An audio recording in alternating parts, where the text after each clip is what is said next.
This is Patrick Russell. I'm interviewing Jack Hamlin for the first time. This interview is taking place at Angoville on June 7th, 2015. And this interview is being conducted by the Making History Project. Why don't you start out by telling me, how old are you? I'm 94 years of age. And where were you born? Springfield, Missouri. And do you have any brothers or sisters? I have one sister deceased, only member of the family. And tell me a little bit about your town. Springfield, Missouri is a town of about 170,000 people. It's the main city it's known for is Branson, Missouri right now. It's a great country music city, a lot of entertainment there. But Springfield, Missouri is a beautiful town. Lived there all my life. Lived in just two houses. And the final house was a family house, and I live in it. And how big is Springfield? About 170,000 people now. Okay. And what were you doing before the war started? Well, I was playing a little baseball. Tom Greenway, the old Yankee scout, came to high school and signed me up for the first 2 years with the New York Yankee chain, all minors, down at Joplin, Missouri. Played with a lot of boys that finally made it on, but I was never able to hit that old curveball. Hit the fastball pretty good. I was considerable fast as far as that's concerned about baseball, and I had a good arm. They told me I had good hands, but I wasn't quite big enough. I was weighed about 155 pounds, but I loved baseball. And just after the war, I came back and played 1 year of professional baseball again. Then I had a, what you call a semi-pro baseball team. And I had some famous people on this team. We had Whitey Herzog, the manager of the Cardinals, played with us. Had Jerry Lumpy, who set the record in the New York Yankee. He was in the major leagues of assists. And then we had Bill Black, was a pitcher for the Detroit Tigers. Now, we picked up those three men because they were at Fort Leonard Wood. They were in the service, much younger than I. And we took them to the state tournament. We won the Missouri State Tournament. And we went to the finals of the National Semi-Pro Tournament in Wichita, Kansas. And were defeated there by the Wichita Bombers. But they had about 6 major league players on their team. What position did you play in baseball? I played second and third base, mostly at second base. And how old were you when you entered the service? I have to stop and think, really. I went in February of 1942. In my last year playing baseball, I contracted rheumatic fever. And due to the rheumatic fever, I had an enlarged heart. So when I wanted to join the service in later part of 1941, I went down to join the Naval Air Corps, and they wouldn't accept me because I did have the enlarged heart. So I had 3 friends of mine from high school, and they said, Jack, we're going to go into the U.S. Coast Guard. Why don't you come and join me? Now, I'll be honest with you, I don't ever remember taking a physical examination for the Coast Guard. I'm sure I did, but I look back at memories, and I can't remember ever taking a physical. But that's how I ended up in the U.S. Coast Guard, and loved it. They were wonderful to me. I took training in New Orleans to start out with. Then I went to Boston, Massachusetts after my training. And then from there I went to what they call a boatswain's mate school in Manhattan, New York, training for handling small boats. That was my start into the service. And did you enlist or were you drafted? No, I didn't want to be drafted. 3 things I didn't want to do. I didn't want to be in a submarine. I didn't want to be an infantryman, and I didn't want to be a paratrooper like the people that I'm with right now staying here in Angoville.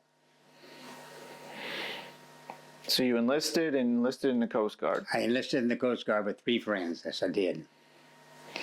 And how'd you feel about the war and the U.S. getting involved in it at the time?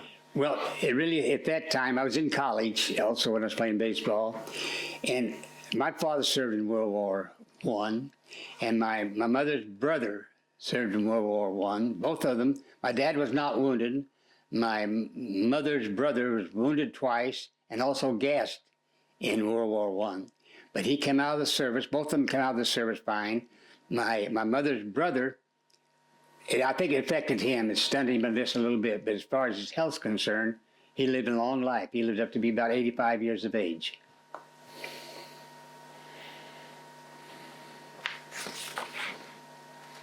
And how did your family feel about you joining the service? Well, they never said anything not to do it, but when I wanted to join the Naval Air Corps, my mother at first didn't want me to get in the Naval Air Corps. And do you know the name Bob Barker? Oh, Bob Barker and I went to high school and college together and went down to join the Naval Air Corps. Now, he got in. He was a fighter pilot. Wonderful boy, really a good friend. And He's when I the got into the television service, host, right? sir, The television host? that's the one. Yeah, Okay. Price is Right. Yeah. That's the boy. But, really, after the war, my father and my mother never asked me any questions at all, which is fine, because I didn't think anything about service when I got out. I was just happy to get out and didn't say anything until 1994. And three of my friends come by. One was Omer North. He flew B-24s during the war. The other friend of mine was Ralph Manley. He was wounded 6 times. He was also in the 101st Airborne. He dropped on D-Day at St. Mire-Gleesh. It was hard to talk about it after a while, because then you start remembering it. That's the first time I ever talked about it. They asked me, would you volunteer to go with us to the high schools? We started talking to them. Now, it's amazing to me, when we go by and talk to these young children, if you went to the grade school and the junior high school, they were interested. They wanted to talk to us. They had questions for us, and they were very attentive. But I'm sorry to say, if we got to the college kids and to the high school kids, it seemed to me that they had no interest in history at all, which is a sad thing to say. And it's different to me now that I come back. This is my 4th trip back to France. And every time I come back, the school children here and the people are just wonderful. They greet you. They're so appreciative. And the young children, of course. I came back this time to make a couple of talks at the high schools. And they were right there. They had questions for us. And they're just so great to talk to. And do you do any of these activities back home? Did it all. Started in 1994 after my first talk. We did it the next 5 years. Yes, sir. We talked to colleges. We talked to high schools. We went out of town. There was 4 of us. One of them was an engineer on D-Day. The other one was, I think it was the banker. He was B-24. Then there was Ralph Manley, who was a paratrooper. Then little old me, a little seaman. Yes, sir. And what was your message? We wanted to tell them that they should, if they see a veteran, any veteran, I don't care what it is, he served, they ought to thank him. That's our message to them. And we ask them all, be sure you take a history book and you learn something about war, what it is. Because it isn't any fun. You don't go in there to say, I'm going to be a hero. I was never a hero. The heroes I found were the ones that were in the channel. They were wounded. They were drowning. They probably had lost an arm. They probably had a leg gone. They were your heroes to me. So I don't consider myself anyway at all a hero. But I'll tell you about what, you come back over here, and these people in Normandy are wonderful. I mean, they greet you, they all want to kiss. I know it's hard to say. I've kissed 1,000 women, which is wonderful. And it's not one kiss, it's 2, maybe 3 or 4.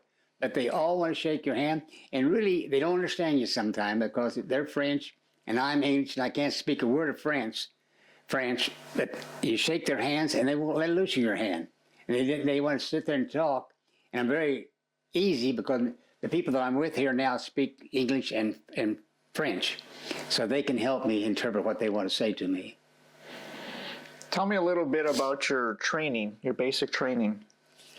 The basic training, when I started out in New Orleans, was no more than just basic marching, small boats and all. Then I went to Boston, Massachusetts, and there I was chosen to go to a boatswain mate school, which was down in New York at Manhattan. And in there, they started telling us how to handle what to do about the small boats. And I thought for a while that I would be doing landing barges, taking the troops in. Then later on, when we were sent overseas, we found out what we were going to do was be nothing but lifeguards, which is a saying that I put. We were lifeguards, exactly what we did. We were called Rescue Flotilla No. 1. We didn't do an awful lot of training. In New York's, I was stationed in Newport, Rhode Island. For most of the time, I was put on what we call an 83-foot Coast Guard cutter. On the back, we had 8 depth charges. We had a 20 millimeter gun. We had 2 50 caliber guns. We were doing submarine work. Never saw a submarine, thank goodness. But we traveled up and down from Newport, Rhode Island to Long Island, night and day. Then after we got the orders that we were going overseas, we were shipped down to Staten Island, New York. In Staten Island, New York, we stayed there probably about a week. And our orders were they were to pick up our Coast Guard cutters, hoist them aboard, and put them on Liberty ships to take us across. And that's how we went across. And we went across to Poole, England. That was our home there. And there again, the people we got to Poole, England, they were wonderful to us too. And there were 60 Coast Guard cutters. And the idea of the Coast Guard going over there was Franklin Delano Roosevelt. He came up with the idea, who's going to save the boys when they have the invasion? Now, that's a true story. It was always an honor to us. It was Franklin Delano Roosevelt that said, send the Coast Guard over. And we had 60 Coast Guard cutters from up and down the coast, of the East Coast, that was sent over. And we all got to Poole, England. And we arrived there in the latter part of April until we left on June the 6th. We did nothing over there at all. We was in the harbor. We didn't do patrol work or anything else. We just prepared ourselves, discussing what we were to do. And we were told that when you leave here, you stay out of the way. We would convoy the bigger ships going across. Of course, it was 70 to 90 miles. And it would take us quite a while. But I'd like to tell you one little story. As we were leaving Poole, England, on June the 6th, I knew the good friend of mine I played football and baseball with in high school named Ralph Carter, and he was the commander of one of the LSTs. He went on to Missouri University after high school, was an All-American football player, and I knew he was on the LST 50. Now you've got 5,000 ships of all sizes going across for D-Day, and all but like in the middle of the night, no lights on or anything, I look up, I'm going alongside, I look up and there's a number LST 50. And I yelled up, I said, me, I said, do you have a Commander Ralph Carter aboard? And somebody, yes, we do. Would you want me to go get him? So he came on and he said, who is it? And I said, Jack Hamlin. He said, what are you doing? What are you doing in that little rowboat? I said, Commander Carter, if you are hit by a torpedo, I swear you'll be the last man that I'll pick up out of the channel. They had a good laugh at it, I guess he did too. Never saw him again, but he did survive. He went through and became a member of the FBI after he got out. Never saw him again. That's just one little thing when we were going across. I ran into the LST 50. Think about those odds. That's right. What's the odds of 5,000 ships in the middle of the night and you see somebody? There were a total of 60 Coast Guard cutters? Yes, there's 60. In D-Day. We were divided up to the 5 beaches. And there was 15 to Utah, 15 of us went to Omaha. We started out with orders, I guess the orders, I wasn't in command, we had a small ensign out of the academy, John Kellum, was a wonderful, wonderful young man, very nice. And he got ordered, we were first to go to Utah Beach, as I understand it. It was our first order. At Utah Beach, we were supposed to stay near the transports. But then later on, I guess they must have found out they were really having trouble at Omaha Beach. And I guess they needed more assistance. So our orders were probably changed then. And that's where we went. We went into Omaha Beach. And I can tell you this, that we know by the records that of the 60 Coast Guard cutters during the invasion, we saved, I saved all the cutters, saved 1,486 soldiers out of the water, saved them, and 1 female nurse. She was a British nurse, and she was blown off a hospital ship, LST. And one of the cutters, we did not, but one of the cutters picked her up and saved her life. So that was really for us. And we had a job to do, and it was a success. We think our job was done well. How big was your Coast Guard cutter? 83 foot. Big boat. It was pretty good size, but they had a drop underneath, just about 3.5 foot. It was pretty rough, believe me. It was rough in any kind of weather. And that water was cold in the channel, 48 degrees. And it was pretty rough. It was awfully hard to save the soldiers in the water, to get them aboard the cutters. Then, see, you had to take them out 10 miles where they kept the hospital ships from shore. They kept them out 10 miles away from the German guns. So we had to go out there, and you didn't know where to take them or not. Here they are, people on your deck that are seriously wounded. So you know where to stop and say, pick up more boys and put them aboard. But the skipper says, we better get these boys out. I'm sure this is what he said. I don't remember. But I'm sure he gave us the orders, let's take them to the hospital and then come back. And what was your role on the Coast Guard cutter? I was in the water. I was a small boy, weighed 150 pounds, two of us. Carl Wesley was the other one. It was about my size. They put us life jackets around us and put a rope on all of us. That's how they operated. And the channel was moving pretty fast, 15 to 25 miles, and water was cold coming out of the Arctic. And so it was hard to get a hold of them and then bring them to the cutter, as rough as it was, and get them aboard. So tell me about this. You dive in the water, or they lower you in with a crane? What do they do? We were just about 4 foot off the water, see, and on the cutter. Our decks were just 4 foot above the water. No, we just go over the side. That's all. Nothing. You just jumped in the water. You had a wetsuit? No wetsuit, just a life jacket. And to tell you the truth, people have asked me several times, did you get cold? I said, no, the only thing I can remember, excuse me, ma'am, was getting a cold butt. That's all I can remember anything about it. I didn't catch a cold or anything else, didn't have time to change clothes, and you couldn't stay in there very long. But we did what we had in the shortest time we could, and fast as we could do it. You have flippers on? Nothing, no, nothing like, just the common clothes that we have on. Just like you would see at somebody at the like pool? I'm sitting here right now. It's maybe a pair of old tennis shoes. Like at the pool? Just like the pool. I didn't have a bathing suit on, but I had the blue jeans, and I had a jacket and the life belt around me. Okay, that's a story I haven't heard before. Really? So how far away were you from shore while this was being done? I couldn't tell you. People have asked me that question, and we never really got near the shore. I'll put it that way. There's so many other things to do to pick them up that we didn't have to get near the shore. I would say I've heard, and I'll put this out, after I only talked to 4 of my members. We had 13 crew members. And I actually, all during the time after the war, I only got in contact with 4 of them. I couldn't find the rest of them, but 4 of them. And one of them told me, well, I remember seeing the shore, and he thought it was 500 yards. But that's all I can say, as close as we got. I don't know actually how close we got. I wasn't interested. You had a job to do. That's right. I wasn't thinking about that at all. And didn't think about it later on. All right, so how about this? You're heading towards Normandy.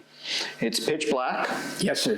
Bad weather, little rough. Bad weather, rough. Cold. Cold. Dark gray. Dark, everything. No light. Before one bullet fires, you're offshore, you know what you need to do. Tell me what you were thinking. Sir, I actually couldn't tell you what I was thinking. I'd probably scared as could be. I'm sure we all were. We didn't want to die. We knew what our job was to do, to try to save somebody else, and that's what we did. But as far as my telling you, was I scared? I'm sure I was scared. I didn't care about dying at that time. I was a young boy. I had a family at home. But I don't think I was afraid. What did you see, if anything, on shore? Nothing at all. Never saw a thing on shore until the second day. And I did get credit on the second day of shooting a German airplane down. I brought the article with me to show him here. But he had a lieutenant commander by the name of Simpson of the Coast Guard. He was an observer on the second day. He wanted to be with us. So we took him in near the shore. Not ashore, but just near the shore. And and I was using the 20-millimeter gun. And he said there was a plane coming over. And what the plane was doing, I guess, shooting at the troops on the shoreline. And he said, Jack, you actually put some of your shells in the fuselage of that plane. So I got credit for it. Good job. Yeah. You saw it crash? Never saw it. No, sir. Did not. Until he told me that you put the bullets in the fuselage. I didn't know it, sir. All right. Let's go back to June 6th. Yes, sir. How many times did you jump in the water? Maybe four times. And this is a tough job, right? Oh, You've got injured soldiers that are drowning. That's the hard part about it. To get them aboard and then get them close there and have the boys reach down and get them. Where, if they have an arm going, they got part of a leg going, they got their face injured. That's the hard part of taking them out of the water. It was difficult getting them up. And they're packed and heavy Oh, and wet. nasty. Some of them, I don't remember if they still had a kind of a life jacket. I don't think any of them had any life jackets, if I remember right at all. But they had to have some kind of a little life jacket on. But they still had, some of them had their armament on. That's the hard part of picking them up. And you must be a really good swimmer. Well, I was that day, I'll put it that. You don't think you got a life jacket on? They didn't pick you because you were a good swimmer? No, sirree, no. Honestly, I don't think they ever asked me if I were a good swimmer. I don't even think of that at all. I don't think they asked anybody on the boat. I think it was more so because of my size. They didn't want one of our boys 190 pounds going in and have to get him back up. They figured they had the stronger, heavier boys on the cutter to help you pick them up, let them pick them up, grab them, pick them up. That's where the strength was put into it. All we had to do was just pull them close to the cutter. And did you practice any of this type of retrieval before doing it? No, did not. This is your first time? Absolutely. Under a hail of fire? In pooling, and before we was going over, we didn't know what he was going to do naturally back in the States, what we were going to do. We left Newport, Rhode Island. There's just nothing but chasing submarines. And we're sitting down to Staten Island, and we still didn't know where we was going to go, to the Pacific or we was going to the European area. But as far as that's concerned, no, there was no training at all, actually. And our cutter didn't have any training. I don't know about the rest of them, but I don't think they did either. were there some cutters that were hit? Didn't have a. We lost 2 cutters only by weather. I don't know of a single Coast Guard, and we had 13 men crew on 60 of them, and I've never heard of any of them shrapnel wound or anything else. And I don't remember, honestly, any bullets coming near me or near our cutter. There might have been a lot of it. Might have been small arm machine guns or something hitting the water. But we would dash in and dash out. You did that about, what, you saved about 4 guys? Oh, I've heard so many stories of what we did. Nobody keep count, of course. But I've heard as much as 25 to 50. You? Good. Yes, sir. But again, I told you the total of the 60 cutters did save 1,486. We had 1 cutter, and he got the Navy Cross. His name was McPhail. I think he was from Gastonia. As a matter of fact, on the 50th anniversary of D-Day, it's the first time I'd met him, and we became close friends, got talking about it all. But he got the Navy Cross, and if I remember right, his cutter saved 125. That was the most that any of the 1 cutter saved. And I do remember his name was, I think, Dick McPhail from North Carolina. What was your highest rank in the Coast Guard? Myself, I was a boatswain mate first class, same as a staff sergeant in the Army. And did you get any Awards? No. Service medals? Lucky to probably get the good conduct medal, as far as it. No, our skipper got the Bronze Star, and after D-Day, half our crew, including the skipper, was sent back to the United States, and they were getting them ready, prepared to go to do Japan, do the same invasion up in lifesaving we were doing here. So we were left with a crew of 8. Well, Christmas Eve of 1944, Christmas Eve, I had met a sergeant in the Army, Saul Fagan from New York City. He was a quartermaster. He said, I know 2 French nurses that I work with over at the hospital.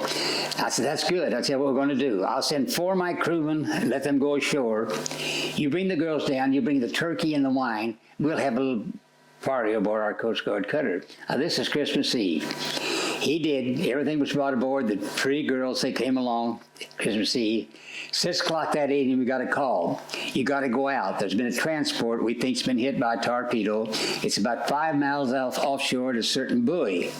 I said 5, and I thought, well, we're going to get court-martialed anyway. So if I'd known really, the thing to do was to take the nurses with us. I didn't do it. So I had the nurses get off. But the sergeant with us, we needed him. He's a big old boy. He's about 210 pounds, real husky. So we went out, and it was a Leopoldville transport. It had the 66th Black Panther Division, the infantry division on board. There was 2,200 aboard the Leopoldville, and it was torpedoed 5 miles off the shore of Cherbourg. Now, I don't know if I told you the story or not, but after D-Day, and they cleared the channel, it cleared the port of Cherbourg. That's where we were sent to Cherbourg to do port duty and convoy duty in and out of the harbor there. But we went out this night, and we probably saved again between 50 and 100 of the. And I've had these members of the 66th Infantry that found out that our Coast Guard cutter had saved them, because our number was 23. And I've had people come from Colorado and New Jersey to Springfield, Missouri to see me because we pulled them out of the water Christmas Eve that night. There was over 800 men died that night on Christmas Eve, the Leopoldville. That was quite a night. Yeah. Nothing was known about this for several years later because they didn't want the Germans to know actually what happened, what success they'd had. Now, the submarine that did sink this ship was sunk a month later in the channels. Somebody sunk that one. But we did. We lost 800 men that night. We would pull alongside the Leopoldville, and it was probably, their deck was about 20 feet above our deck, so they had to jump out, and some of them did jump. A couple of them broke their arms when they jumped on our deck, off of their deck. Come to us.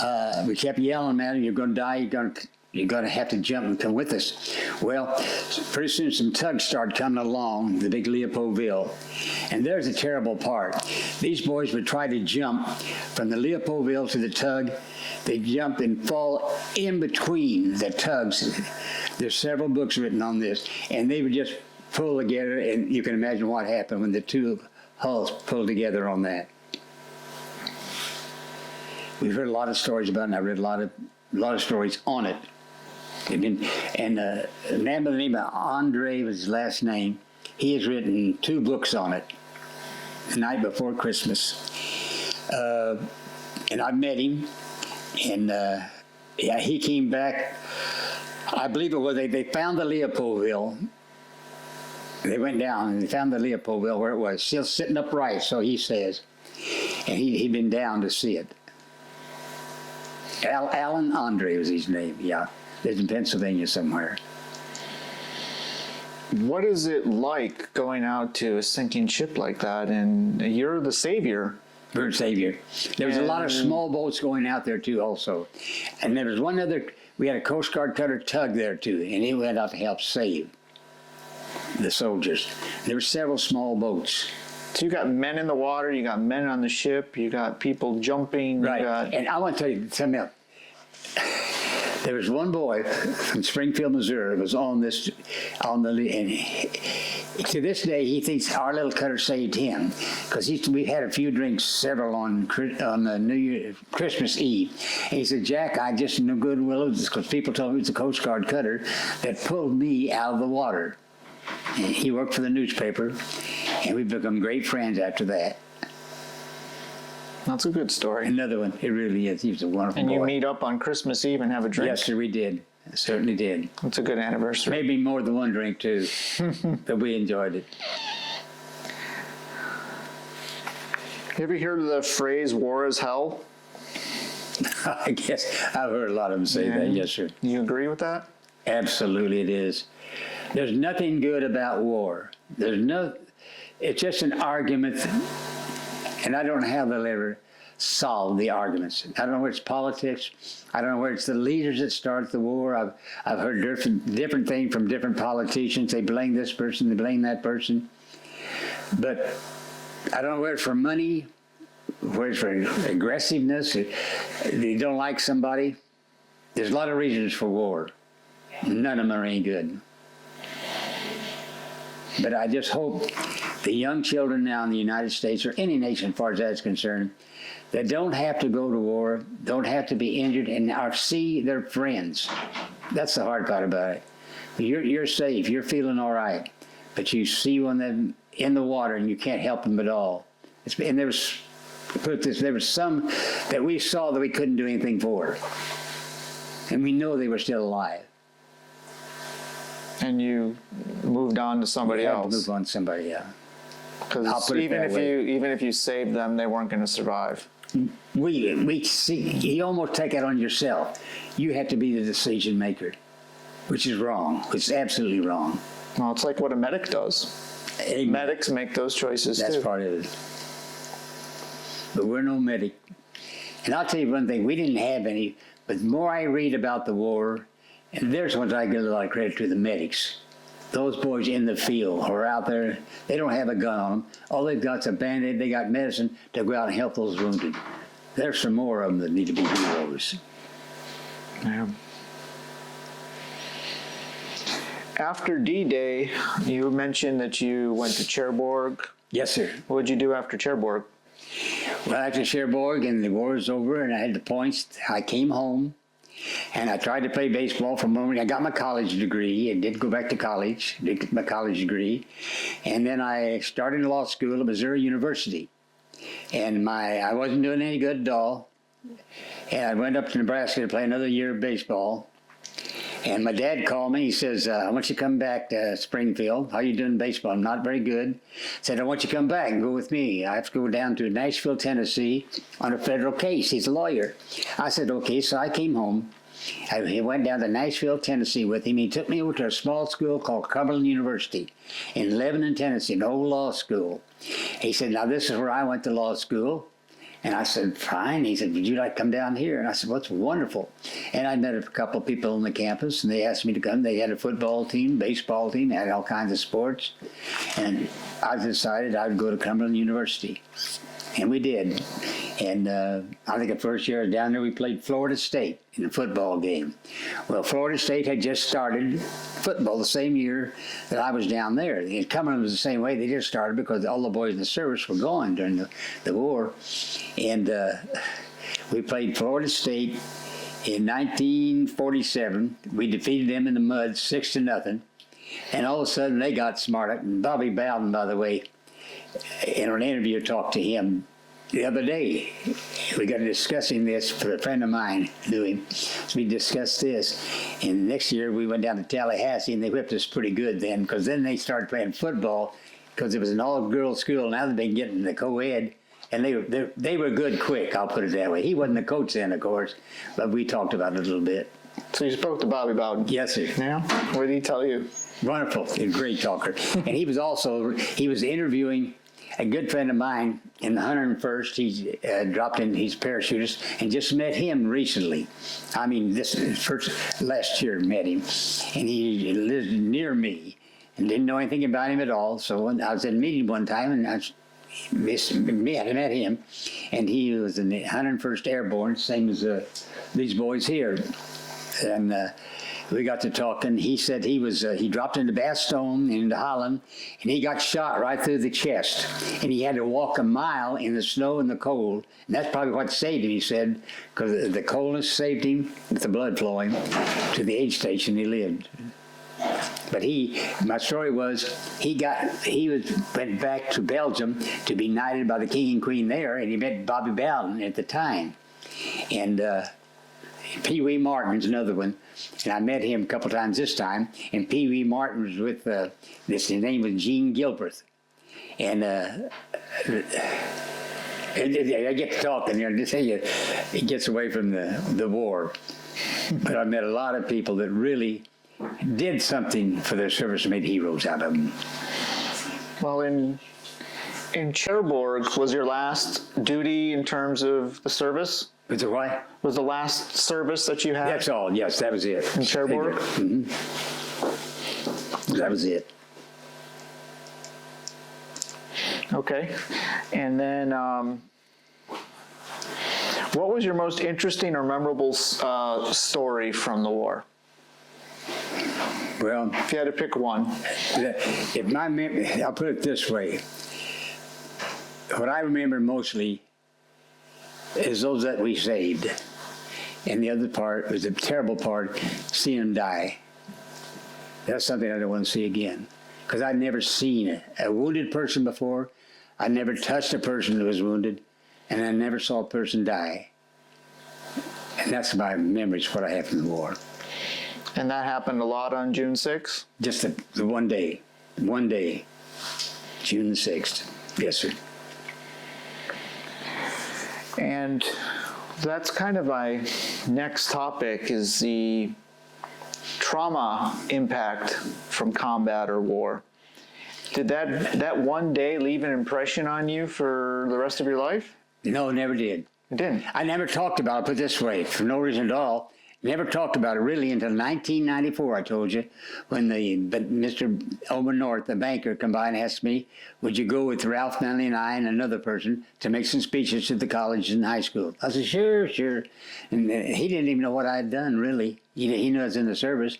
So then after I started talking to him and telling him what actually happened on D-Day, he said, we want you to go. So we did talk quite a few times. But as far as memories and talking, even to my parents, knew nothing about it.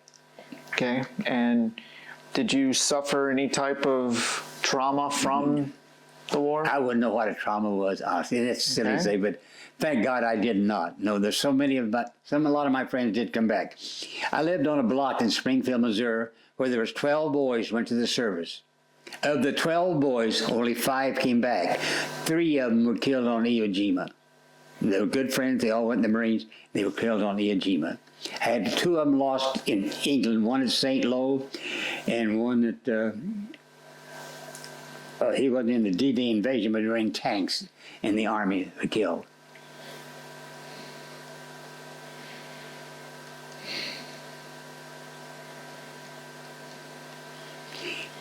And the only time that you had that type of an experience, and it was one time, June 6th.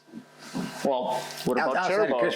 The Christmas Eve. And then Cherbourg I had the too. Christmas Eve was something else too, as far. Yes. Those were your only 2 Yes, sir. bad days. Bad days in my life. Yeah. Right. And they didn't bother you afterwards. No, sir. You got over that. No, they did not. Thank goodness. And where were you when the war ended? What were you doing? Well, at the end of the war, I was home. When Japan settled, yeah, I was home. I got home, taking on time. I got out of the service in November of 45, and I got home almost probably October the 1st, sometime in there. So you got out of the service before the war Yes. was over? Mm-hmm. Okay. Did you continue in the Coast Guard in any capacity? As a matter of fact, I had a chance. They tell me later on that I'd had a chance to go to the Coast Guard Academy. That just was by luck. They asked me, would you consider it? I wasn't accepted. They wanted to know if I would consider it. And I talked to my parents about that, and they said, no, I want you to go to law school. So I think I did the right thing. And when you got home, did you tell other people that you served in the Coast Guard or were in the war? Oh, they asked me, what'd you do, serving all this and that, but didn't talk at all. There more of them came home that probably did a lot more than I did, really. I can consider myself a very, very lucky person, but being nothing more than I call myself a lifeguard. I really do. That's the way I look at it. And people say, well, Jack, I think you're a hero, but I know better than that. You like to be called a hero, okay? You wanted the accolades. I'm a conceited son of a gun. I know I am. Just like I come over here and all these French people are so wonderful to you and they want to talk to you, and God bless them. I wish I had taken French so I could talk to them, but they're so appreciative. I'd like to show my appreciation to them because they like us so much coming back over here. Now, last year at the 70th anniversary, a lot of veterans, just a lot of veterans. This time, honestly, the other day, we had last year, I got the Legion of Honor. I was awarded the Legion of Honor, which I'm proud of. This year, in the line over there, you told me the other day, who's there? General Eisenhower's granddaughter. And Helen Patton, General Patton, I met her last year, and it's wonderful. She met me. She knew me this year. Remember, I sat next to her when I got my Legion of Honor. It was cold that day, and she said, would you like to share my blanket? Well, I knew who she was then, and I shared her blanket with her.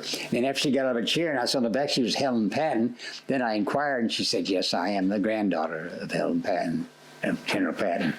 That was very nice. Thank you. Is there anything that you would like to add that I didn't ask? No, you've done a good job. I appreciate talking to you. And very few times have I talked about it, really. Nobody has really asked me, and I haven't volunteered. Well, thank you so much for spending the time with me today. Believe me, it's my pleasure now. Thank All you. right, thank you.